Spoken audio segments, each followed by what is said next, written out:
पुणे महापालिका निवडणुकीत भाजपचा दुसरा विजय अर्थात श्रीकांत जगताप यांचा दुसरा विजय झालेला आहे। पहिला विजय मंजुषा नागपुरे प्रभाग क्रमांक 35 मधून हे दोन्ही उमेदवार विजयी झालेला आहे आणि आपण पाहू शकतो श्रीकांत जगताप आणि एकूण सगळ्या कार्यकर्त्यांकडून जल्लोष सुरू झालेला आहे। श्रीकांतजी, काय नेमकी पहिली प्रतिक्रिया?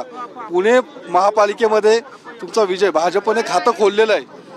खरं तर खरंच क्षण मला शब्दात बोलता येत नाहीये, पण पक्षश्रेष्ठींनी जो विश्वास दाखवला, आमच्या माननीय मुख्यमंत्री माननीय नरेंद्रभाई मोदी, चंद्रकांत दादा, माननीय माधुरीताई मिसाळ, मुरलीधर मोहोळ, आपल्या जे अध्यक्ष आहेत धीरजी घाटे आणि विशेषतः आमचे विकास नाना दांगट पाटील, त्यांनी या सगळ्या प्रक्रियेमध्ये खूप मोलाचं सहकार्य होतं आणि त्यांचा विश्वास आज मी पूर्ण सार्थ करू शकलो, याचा सार्थ अभिमान। काय नेमकं कसा पद्धतीने हे सगळे विजय गणित जुळवली कशी काय तुम्ही? विजय गणित जुळवायला खरं तर ते शब्दात सांगता येणार नाही, कारण शब्दात सांगायला ते सोपं नाही, पण तरीसुद्धा मी असं सांगेल की सर्व कार्यकर्त्यांचा, आमच्या घरातील सर्व लोकांचा, आमच्या मिसेसचा, आमच्या सगळ्या पाहुण्यारावांचा याच्यामध्ये खूप मोठा हात आहे की ज्यांनी मला एवढं सहकार्य केलं आणि इथपर्यंत नेऊन पोहोचवलं। आता काय नेमकं काय वाटतं भविष्यात काय नेमकं कसा निकाल नेमका असं भाजपाचा? कारण दोन उमेदवार तर आता निवडून आलेले आहेत, 163 जागांवरची निवडणूक आता असणार आहे।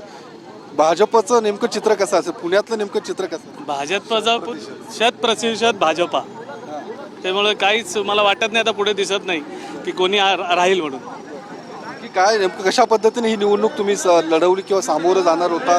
कारण की इतर उमेदवार देखील अजून त्यांचा विजय बाकी आहे, कारण 2 उमेदवार तुमचे निवडून आले, अजून 2 उमेदवार तुमचे बाकी आहेत।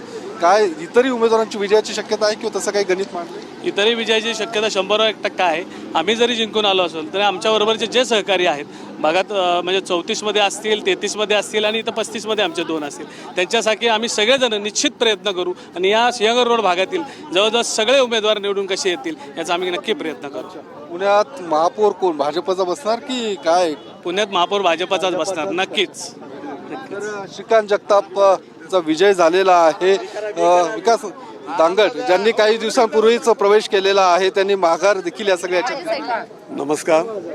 खरं तर राज्याचे मुख्यमंत्री आदरणीय देवेंद्रजी फडणवीस साहेब, ज्येष्ठ मंत्री आदरणीय चंद्रकांत दादा, देशाचे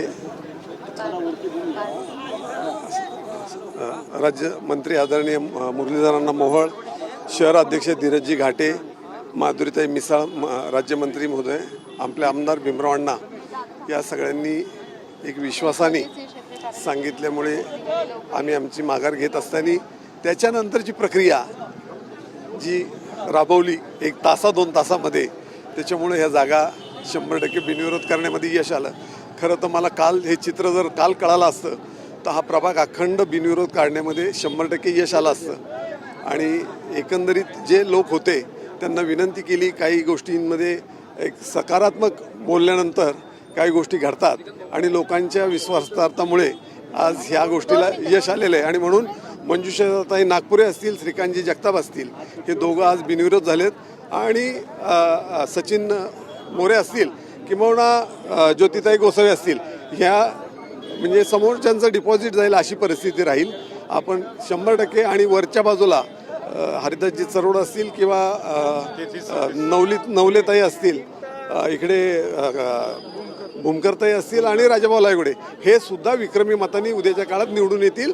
मला पूर्ण विश्वास आहे अखंड सिंहगड रोड हा भाजपमय होईल, एवढं सांगतो। ही वेळ आणि काळ ही कोणासाठी थांबत नाही आणि म्हणून ही सगळी बाजार समितीच्या वेळेस तुमचा प्रश्न होता त्याचं हे उत्तर आहे। तर आपण पाहलो श्रीकांत जगताप यांचा विजय झालेला आहे आणि आता दुसरा विजय हा म्हणता येईल आणि पुण्यात भाजपने या श्रीकांत जगताप आणि मंजुषा नागपुरे यांच्या माध्यमातून खातं खोललेलं आहे। कॅमेरामन अभिजित पिसेसह मी योगेश बोरसे, TV9 मराठी, पुणे।